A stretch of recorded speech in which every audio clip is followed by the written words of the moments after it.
Passport کے اجرا سے متعلق اچھی خبر سامنے آ گئی۔ فاسٹ ٹریک درخواستوں کے حامل پاسپورٹس کا بیک لاگ ختم ہو گیا ہے۔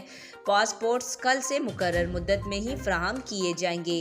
ARY نیوز ویب ڈیسک کے مطابق ملک بھر کے پاسپورٹ دفتر سے پاسپورٹ ڈلیوری کے معاملے پر زیر التوا تمام پاسپورٹس آئندہ چند روز میں جاری کیے جانے کا امکان ہے۔ فاسٹ ٹریک درخواستوں کے حامل پاسپورٹ کا بیک لاگ ختم ہو گیا ہے۔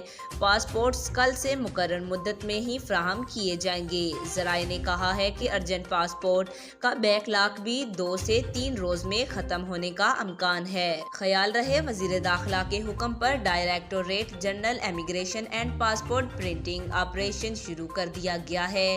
لیمینیشن پیپرز کی کمی پر قابو پانے کے لیے ہنگامی طور پر انتظامات مکمل کر لیے۔ وزارت داخلہ کا کہنا تھا کہ پاسپورٹ پرنٹنگ عمل کو تیز کرنے کے لیے اضافی مشینریز مختص کر دی گئی ہیں۔ نئے پاسپورٹس کی بروقت ترسیل کے لیے اضافی اہلکار اور عملہ تعینات کیا گیا ہے۔ آج تک اتنا ہی۔ مزید ایسی معلوماتی ویڈیو دیکھنے کے لیے ہمارے چینل کو سبسکرائب کریں۔